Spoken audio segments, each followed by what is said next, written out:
नमस्कार किसान भाइयों। आज हम फिर से अलसी की खेती से संबंधित जानकारी के लिए आज मैं प्लॉट विजिट करने आया हुआ था। जैसा कि मैं मोहित कुमार सुमन, जो क्वालिफिकेशन की बात करें तो मैंने एग्रीकल्चर बीएससी कंप्लीट किया हुआ है। तो आइए किसान भाइयों, हम आज आप लोगों को अलसी की खेती से संबंधित जानकारी देंगे।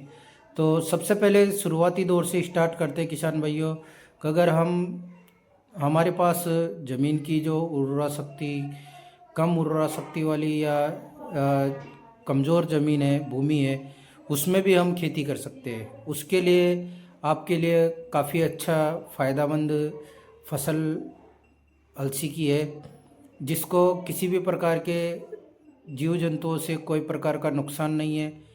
और इसकी बुआई आप कमज़ोर मिट्टी में भी कर सकते हो। और इसमें आपको बताना चाहूँगा, ये जो अलसी की फसल है, ये आप देख रहे हो, इसमें इस प्रकार की कई समस्याएं देखने को मिलती है। तो इन समस्याओं को हम शुरुआती दौर से ही कवर करके चले तो हमें इस प्रकार की समस्याओं का सामना नहीं करना पड़ेगा। तो आइए हम सबसे पहले इसकी भूमि को किस प्रकार से तैयार करें। तो सबसे पहले किसान भाइयों, हम अगर हमारी मिट्टी ज़्यादा कमज़ोर है तो उसको पहले मेंटेन करने के लिए हम इसके अंदर जिप्सम का प्रयोग करेंगे। 50 किलो प्रति बीघे के हिसाब से इसमें डालेंगे। और जिप्सम का प्रयोग करने के बाद इसकी अच्छी जुताई करेंगे 1 या 2 बार। देन उसके बाद में हम फिर इसकी अच्छी जुताई करने से पहले, जिसको हम प्रसार बोलते हैं, प्रसार करने से पहले हम इसके अंदर जैसे NPK हुआ, DAP हुआ या सिंगल सुपर फास्फेट हुआ, इन चीज़ों का प्रयोग करेंगे। इसके साथ साथ में किसान भाइयों, हमें ये भी पता है कि ये तेल वाली फसल है। तो तेल वाली फसल के लिए सल्फ़र एक महत्वपूर्ण भूमिका मानी जाती है। तो हम इसके अंदर दाल वाला जो सल्टोन आता है, सल्टोन के नाम से जानते हो, सल्फ़र आता है, उसका प्रयोग ज़रूर करेंगे, ताकि वो लंबे समय तक हमारी फसल की सुरक्षा भी करेगा और साथ साथ में हमारे को फ़ायदा भी देगा।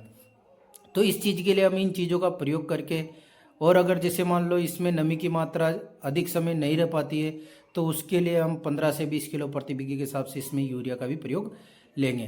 तो इस प्रकार से हम इसके अच्छी से कल्टीवेशन करके, अच्छी जुताई करके और इसको भूमि को तैयार करेंगे। देन इसके बाद में बात करते हैं हम इसके बीज दर की। तो किसान भाइयों, बीज दर की बात करें तो इसमें बीज दर हम 3 से 4 किलो प्रति बीघे के हिसाब से बीज दर ले सकते हैं। तो इसके बाद में हम बीज दर लेके और उसका बीज का उपचार भी करेंगे। तो बीज उपचार आप कोई भी फंगीसाइड दवा से आप बीज उपचार कर सकते हो, जिसमें आपकी फसल का जो बीज होगा वो काफ़ी सेफ अवस्था में देखने को मिलेगा। देन उसके बाद में बात करते हैं, इसमें सिंचाई की बात करें कि इसमें सिंचाई कितनी देनी पड़ती होगी। तो किसान भाइयों, अगर आप लोगों के पास व्यवस्था है तो आप इसमें 3 सिंचाई कर सकते हो। जबकि शुरुआती दौर में इसमें फर्स्ट जो सिंचाई होती है वह 25 से 35 दिन के अंतराल में होती है, और दूसरी होती है जब इसमें फ्लोरिंग स्टेज आ जाने से पहले। कुछ समय पहले इसमें गोट चमकने लग जाते हैं जब फ्रूटिंग के, तो उस समय पे हम इसमें सिंचाई कर सकते हैं। देन उसके बाद में अगर आवश्यकता पड़े तो हम, जैसे मान लो हल्का दाना बनना चालू हो जाएगा, उस समय हम इसमें सिंचाई कर सकते हैं। इसके साथ साथ में हम बात करेंगे, इसके अंदर कई प्रकार की समस्याएं और भी देखने को मिलती है, जैसे वातावरण में टेम्परेचर में बदलाव होता रहता है। तो इन चीज़ों को मद्देनज़र रखते हुए हम इसके अंदर, जैसे शुरुआती दौर में हम इसका 30 से 35 दिन का समय आएगा तो उस समय पे हम इसमें स्प्रे निकालेंगे। उसमें कार्बन डेजिम मैनकोजेब जो आता है 1263 उसका, प्लस उसके साथ में थाइमोथक्सम 25% का हम इसके अंदर स्प्रे में डाल देंगे, ताकि रस चूसक कीट और फफूंदी को कवर कर सके। देन इसके बाद में अगर जैसे मान लो इसमें फ्लोरिंग और फ्रूटिंग की अवस्था आती है, उस समय पे अगर इसमें मौसम में बदलाव होता है, देन अगर इसमें ब्लाइट की समस्या आती है, जैसे विस्फोट बनने लगते हैं पत्तियों पे, कई प्रकार की समस्याएं आ जाती है, फफूंद जनित बीमारी आ जाती है, तो उसका नियंत्रण करने के लिए हम उसके अंदर एजेस्ट्रोबिन प्लस डाइफिनोकोनाजोल का स्प्रे, उसके साथ में एंटीबायोटिक का, और उसके साथ में जैसे चने वाली इल्ली आ जाती है, गडल बीटल हुई, सेमिल्यूपर हुई, तो इन चीज़ों का कवर करने के लिए हम इसके अंदर कीटनाशक का भी प्रयोग करेंगे। उसके अंदर हम या तो इमामेक्टिन बेंजोइट का प्रयोग ले लेंगे या फिर क्लोरोपिप्रोनिल जो आता है 18.5% वाला, उसका प्रयोग ले लेंगे। इस चीज़ का प्रयोग करके हम हमारी फसल को कीट से बचा सकते हैं। देन इसके बाद में बात करते हैं अच्छे प्रोडक्शन अच्छी गुणवत्ता के लिए हमें क्या क्या चीज़ों का प्रयोग करना चाहिए।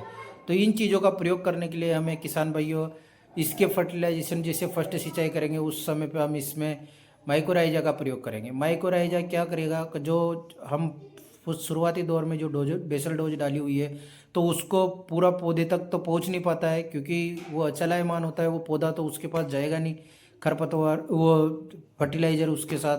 तो उसकी जड़ों का विकास होने के बावजूद उसका फर्टिलाइज़र का प्रयोग सुव्यवस्थित हो जाता है। अगर जैसे मान लो इसमें आपको देखने को मिल रहा होगा कई जगह इसमें बथुआ की शिकायत ज़्यादा देखने को मिल रही है। किसान भाइयों, अगर जिन लोगों ने अगर बुआई अभी तक नहीं की है वो अगर बुआई करना चाहे तो जिसे बुआई करने के तुरंत 48 घंटे के अंदर अंदर आप लोग इसके अंदर पेंडामिथाइल जो आता है 38.7% वाला उसका प्रयोग ले सकते हो, जिससे आप बथुआ और चुनिंदा खरपतवारों का नियंत्रण हो जाए। देन उसके बाद में सबसे बेस्ट इसके लिए खरपतवार नाशक दवा का प्रयोग ना करके आप इसका निराई गुड़ाई करवाए तो ज़्यादा बेस्ट आपको फ़ायदा मिलेगा। इससे आपके प्रोडक्शन का भी काफ़ी अच्छा मैनेजमेंट देखने को मिलेगा। और बात करें इसके बाद में इसमें जैसे एंड के जैसे लास्ट समय आता है, जैसे मान लो आपको बताना चाहूँगा समय के हिसाब से लगभग 110 से 115 दिन के अंतराल में उस समय इसमें एक भयंकर समस्या आती है, महामारी आती है, जिसमें ऑटोमेटिक पौधे का फल बनते बनते समय भी सूखना चालू हो जाता है। तो उस चीज़ का कंट्रोल करने के लिए हम उसके अंदर जिससे मान लो अगर सिंचाई कर रहे हो तो उस समय थाइफिनेट मिथाइल सॉइल एप्लीकेशन में दे सकते हैं, या फिर उसके साथ में सल्फर का या इन चीज़ों का प्रयोग करके हम दोबारा से इसको ये कर सकते हैं, तैयार कर सकते हैं, जिससे आप लोगों को काफ़ी अच्छा मुनाफा देखने को मिलेगा। और आप लोगों को बार बार सल्फर के लिए इसलिए एडवाइज किया जा रहा है का तेल वाली फसल के लिए सल्फर की एक महत्वपूर्ण भूमिका मानी जाती है, जो तेल की मात्रा के साथ साथ में इसके अंदर तेल की मात्रा के साथ साथ में इसके अंदर इसकी अच्छी गुणवत्ता में भी सुधार लाता है, जिससे आपको प्रोडक्शन में काफ़ी अच्छा प्रभाव देखने को मिलेगा। तो सभी किसान भाइयों को मैं बताना चाहूँगा कि आप लोगों ने अगर अलसी की खेती लगा रखी हो तो अलसी की खेती की अच्छी उत्पादन के लिए आप सल्फर का प्रयोग करना ना भूलें। उसमें माइक्रोराइजा और हल फफूंदीनाशक का भी प्रयोग जरूर करें। फफूंदीनाशक में आप टेबुकोनाजोल सल्फर का भी प्रयोग ले सकते हो, और आपने शुरुआती दौर में सल्फर का प्रयोग कर ही लिया, देन उसके साथ साथ में आपको जैसे